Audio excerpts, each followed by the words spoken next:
Morjens! Täällä sitten mennään intopiukeena vuoden ensimmäiselle telttaretkelle. Niin lähdin tosta Hervannasta. Tässä takana on Ruskonkehä. Täällä vasemmallani on toi Myllyvuori. Kävelen kohti Kaakkoa.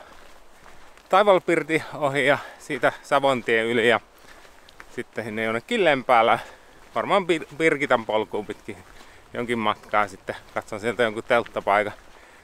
Että onkin jännää nyt. Mulla on uusi teltta mukana. Tai oikeastaan se on ollut 1,5 vuotta hyllyssä odottamassa käyttämistä, mutta niin kuin, siinä mielessä uusi. Maksoi kokonaista 70 €, että mulla on tosi kovat odotukset siitä. Ja katsotaan miten menee.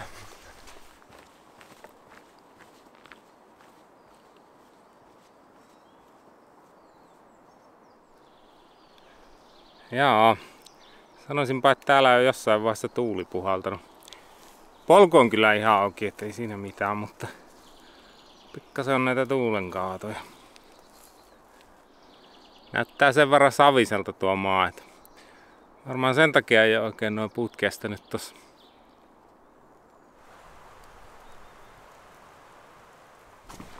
Matkaa tässä tulee noin 15-20 kilsaa suuntaansa.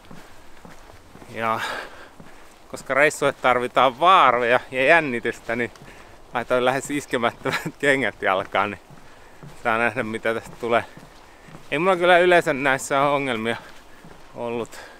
Mutta se minä tiedän, että tässä kenkämallissa uutena kantapäässä on semmoinen niinku sauma, joka painaa akillesjänteeseen.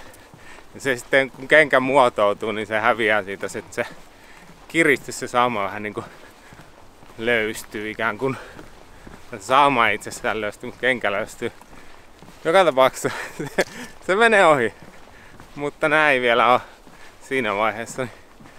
Tämän jälkeen kyllä sitten luulisi olevan hyvä kenkä. Voi vaikka näyttää. Karhun tassut. Eli oikealta nimeltään Friedmudeer.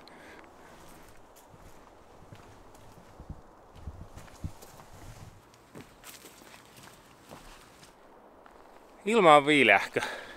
7 astetta vaan. Otin vettä mukaan 4,5 kiloa.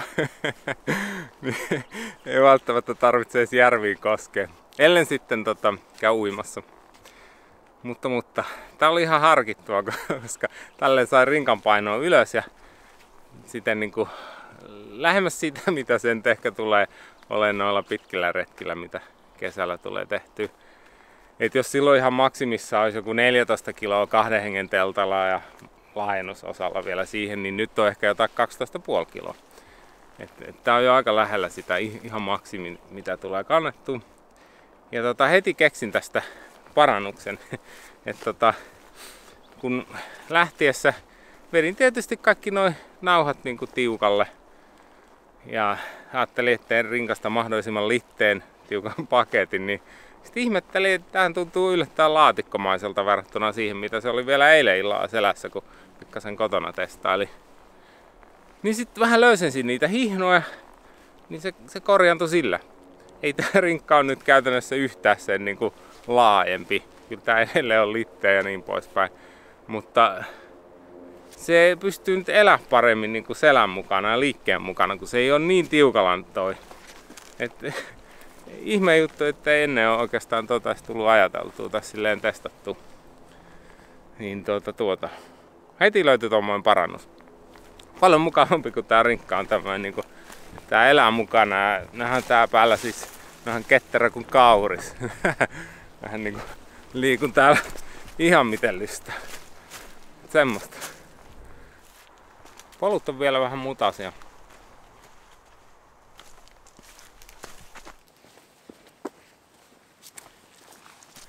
Tässä on lyhyt pätkä tietä välissä.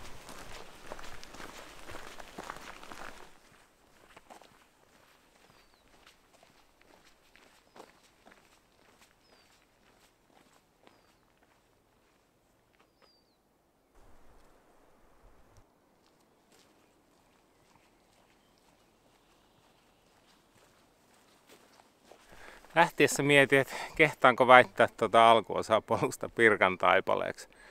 Mut kyllä siellä oli yhdessä vaiheessa ihan kyltti, jossa oli se karhu, jolla on niinku kävelysauva tai jotain.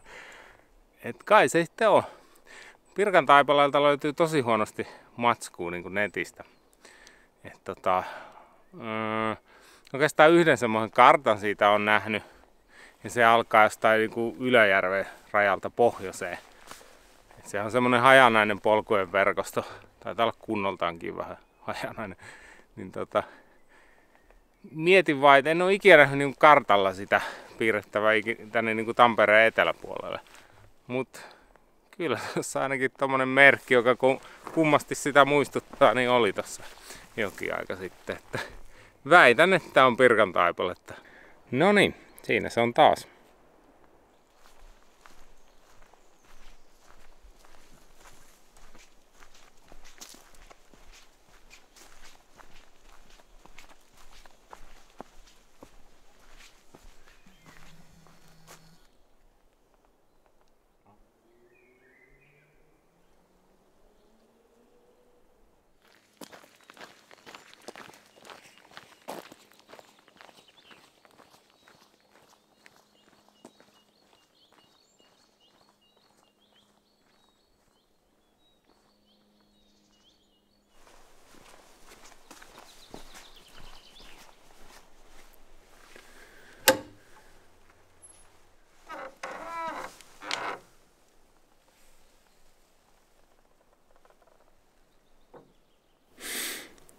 Aika vahva savun tuoksu.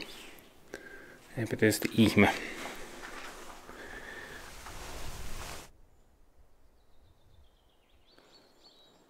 Ei hitsi, näin ne mysteerit ratkeaa. Ja kartankin voi ostaa ihan vaan 20 markalla.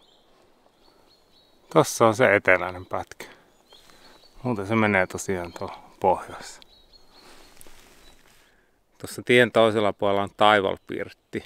Se on varattu vaan sen jäsenille. Että onko se nyt jokin Tampereen vaeltajat. Ei kun Taivaltajat. Tampereen Taivaltajat.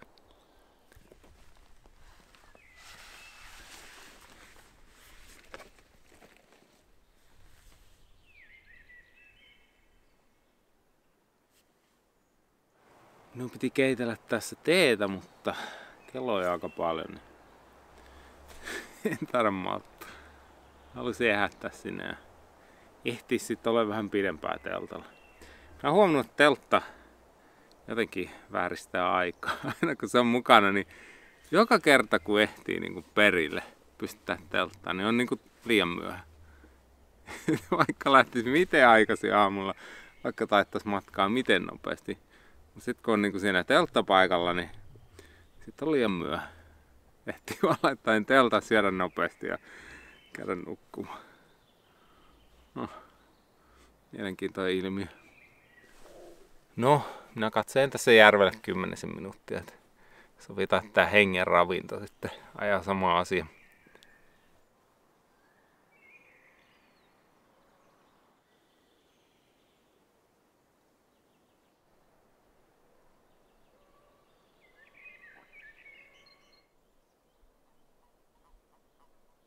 Näissä järvissä on tosi paljon sammakot.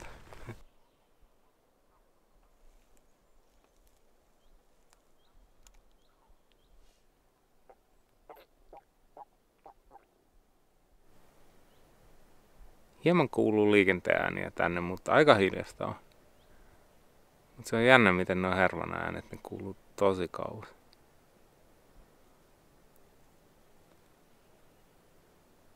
Joo, tuuli tyyntyy, niin silloin kuulee, että jokin kone tuolla jurnuttaa. Tässä on linnulla pesä, tuollaisella pikkusella luodolla.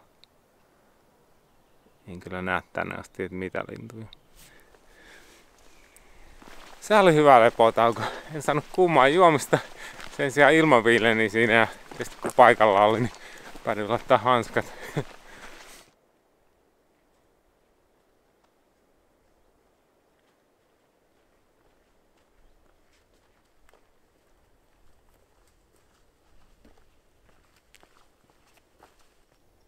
Täällä on hakattu. Ja muistelen ajaneeni tästä ohitse varmaan joskus 2-3 vuotta sitten. Ja katsoneeni, että täällä on ihan selkeästi ollut metsäpalo. Oli ihan mustuneita nämä puurungot. Näkyy vieläkin hyvin nuo jäljet.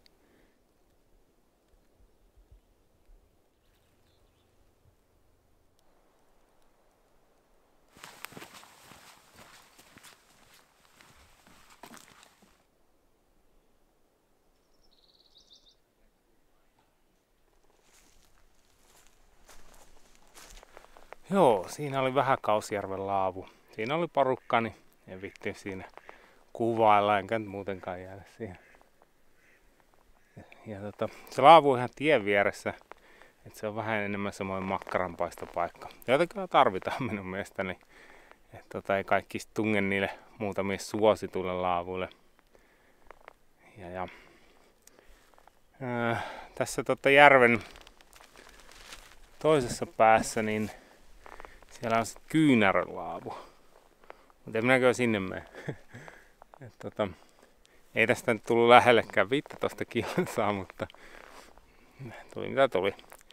Mä mietin, että minä tästä hilpasen metsää ja etsin jonkunlaisen telttapaikan. Niin ajattelin, että ehtisi olla vähän aikaa rauhassa teltassa, kuunnella kuunnelmia ja juoda teetä ja semmoista.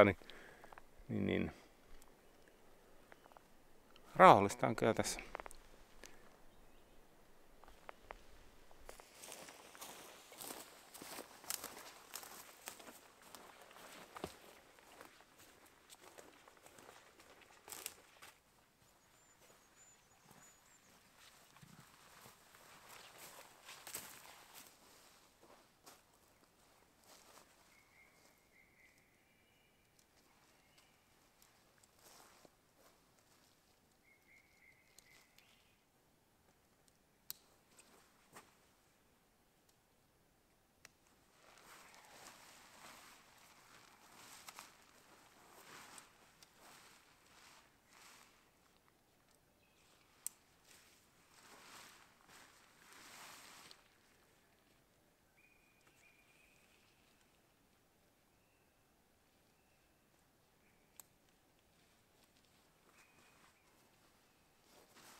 Tässä tää freestanding teltta kyllä näyttää kyntensä, kun eihän tällaisen kalliolle kyllä kovin helposti ilman kikkailua kivien ja muiden kanssa, niin saisi muunlaista telttaa pystyy.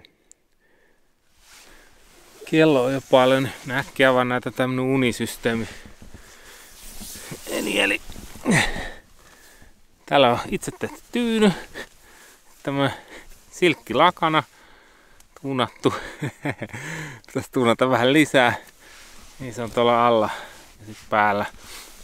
Pikkasen tuo lisälämpöä. Sitten tämmönen Cumuluxen untuva peitto, retkipeitto. Mitähän tuo limit on, ehkä jotain 0. Aika hyvin pärjäilen sillä kyllä. Ja täältä tää teltassa nyt näyttää. Minä huomenna aamulla tarinoin tästä teltasta sitten vähän enemmän lisää. Aika vilposta on. Ehkä 4-5 astetta. Mutta näin nämä päivät tosiaan menee. Ei tunnu ikinä jää aikaa olla vaan tässä teltassa. No okei, kyllä mulla nyt jää vielä tässä pimeän tulle, mutta kuuntelen kuunnelmaa ja otan rennosti, mutta kuitenkin jotenkin minä onnistun aina tuhlaan ne. Menee turhan tiukalle. Itikat on muuten tullut. Taattiin keitää tuossa vielä teetä ja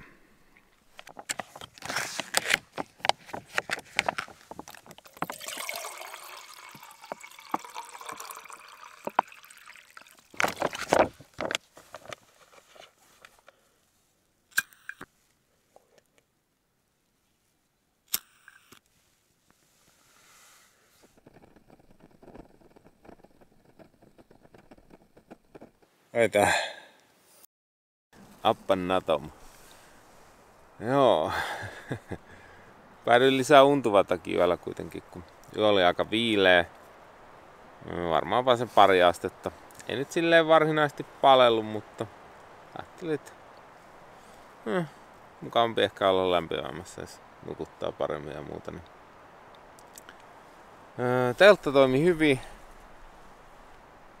Niin kuin ehkä kuuluu, niin siellä tuulee kuitenkin jonkin verran. Ja ei sitä kyllä täällä huomaa yhtään. Eikä huomannut yölläkään. Säilyi oikein kireänä tuo ulkotelttakin. Ennen nukkumaan menoa laitoin vähän naruja kireemmälle, kun oli sen verran kylmää kostea se ilta, niin selkeästi alkoi nailoni jo venyä.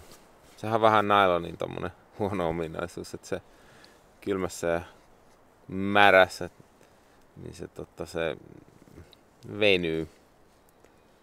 Mut joo, tolle se hoituu oikein hyvin. Pientää tosi on, että se on vaan hassu, että kun on tottu 2 hengen telttaa. 2 hengen teltta on 2 ihmisen kanssakin, tai se mikä meillä on, niin se nyt ainakin on niin aika tilava. Mutta ei tässä nyt sinällään ongelmaa. Ehkä tähänkin sit kun tottuu, niin kun tulee rutiinit, tietää miten perin kannattaa tässä jumppailla itseään, niin eiköhän se siitä. Joo, varmasti hintansa väärti. Tuo oli ihan märkä tosiaan äsken toi telttakangas, nyt alkaa pisarat hävitä. Ja. Mutta tietysti pitää kokeilla sateella. Yleensä sanotaan, että nämä Nature Hiken teltat niin kestää sadetta oikein hyvin. Siinä mielessä ne on laadukkaita. Tavaroille saisi olla kyllä säilytyspaikkoja, pusseja. Ajattelin, että voisin itse ommella tohon. Se on helppo ommella tohon, kun se nyt ei muutenkaan toi vesitiivyys tuossa kriittistä. Niin semmoinen verkkopussi. Siihen voisi laittaa aina puhelimia ja muuta yöksi. Samoin mietin, että mä voisin tonne taakse ommella niin narun. Ja siihen saisi sit sukkaa ja tämmöstä kuivumaan tarvittaessa. Ja nyt täällä ei ole mitään. Tuo on yksi koukku. Siihen voi laittaa kautsalampu antaa valoa.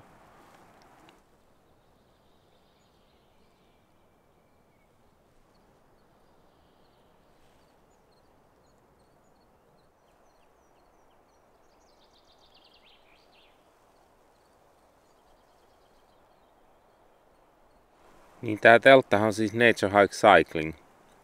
Mainostetaan, että taas ultralight, mutta sanotaan, että on vaan light. Paljon auttaa kyllä vaihtaa kiilat pienempiin ja mukana tulee pussin kevyempää ja tekee tuommoista pientä tuunausta. Päädyin kuitenkin varmuudeksi lisää tuohon kiveen. Muutenhan nämä kesti oikein erinomaisesti. Ihan pelkästään nää. Tää on kyllä freestanding telttojen hieno puoli, että kun siihen ei tarvita niin älyttävästi vetoa, niin tommonen jäkälä kautta sammalkin monesti toimii. Jos tulee myrsky, niin sit voi tosiaan lisäillä kiviä tai vastaavia.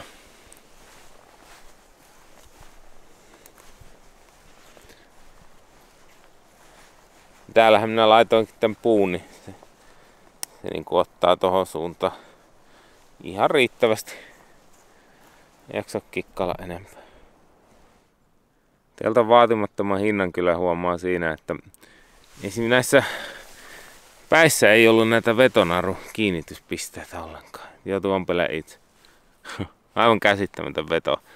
Et eihän ilman tätä, no kyllä se teltta toimii sinällään ilman sitä, mutta silloinhan jos toi on vaikka märkä, niin se osuu sisätelttaan. Se noin pienessä teltassa helposti kastelee kyllä, ettei jalat ja muutenkin läpsättää. Ei sitä voi niinku sallia.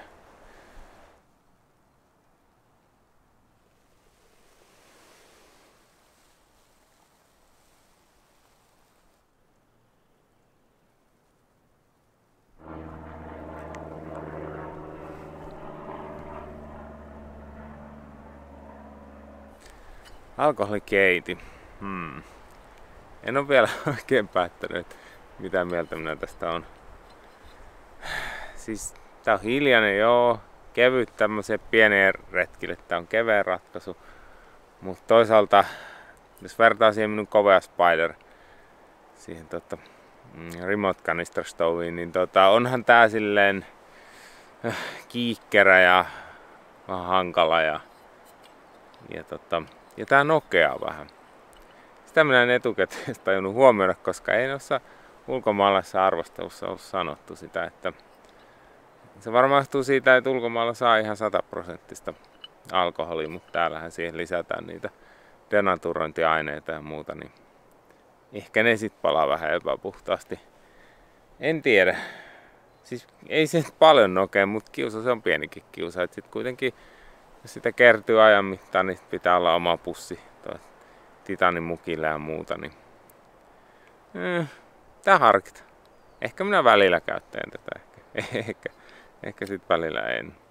Mut veikkaisin, että Kovea Spider kyllä niinku tulee olemaan jatkossakin se ykköskeiti.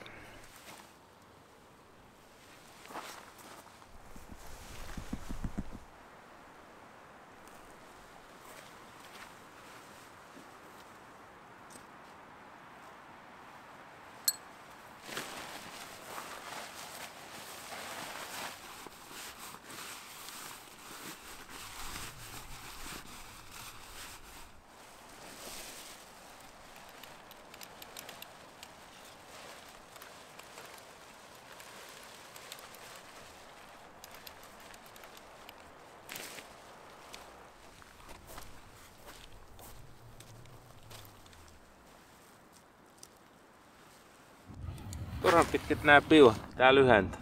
Kun näkyy, tää on vaan tämmönen naru solmittu tonne, pätkäsee vähän sitten takaisin. Sen takia tää nuppi tästä nyt irtos, kun se on vähän liian löysä.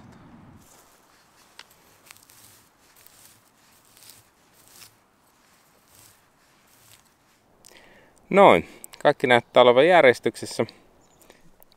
Hetkinen, tuo kaveri on ylimääräinen. Juuri noin.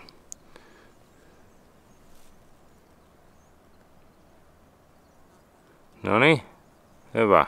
Me matkois.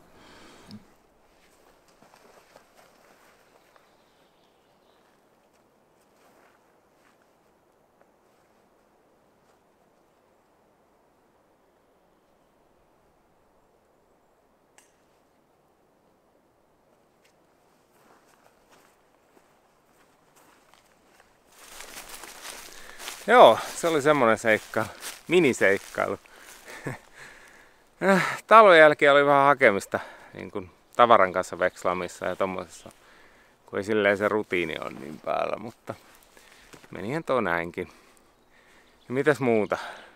Akillesjänteisin tuntuu nyt, niin kuin mainitsin ne uudet kengät, mutta eiköhän tässä suuremmitta tuskista pääse kotiakin. Niin minä tosiaan lähden nyt kotia päin ja pitiköhän minun sanoa vielä jotain? Luultavasti, mutta jääkö ensi kertaa. Palalla. Morjens!